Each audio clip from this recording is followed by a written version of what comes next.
শাহিন, শাহিন। হ্যাঁ বলেন দাদু। আয় বস। বাবা, আপনার চা। আচ্ছা ঠিক আছে বৌমা। চ শাহিন, অনেকদিন পর গ্রামে এসেছিস, গ্রামটা একটু ঘুরে দেখবি। হ্যাঁ দাদু, খুবই ভালো হবে, চলেন যাই।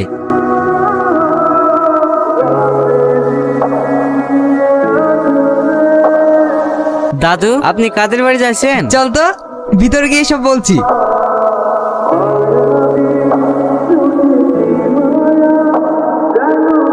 বৌমা।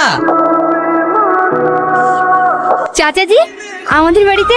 ভালো আছিস মা? শ্রাবণী কই? এটা আমাদের শাহিন। হ্যাঁ, তুমি তো দেখোনি। ভালো আছেন চাচিমা? কত বড় হয়ে গেছো, সেই ছোটবেলায় দেখেছি। মা, এই লাউটা রহিমা ভাবি দিল। দাদু ভালো আছেন? এনাকে তো ঠিক চিনলাম না। এই তো আমাদের শাহিন, বাইরে থেকে অনেক পরে এসেছে। ভালো আছেন আপনি? হ্যাঁ হ্যাঁ ভালো আছি। ওর নাম শ্রাবণী, খুব ভালো মেয়ে।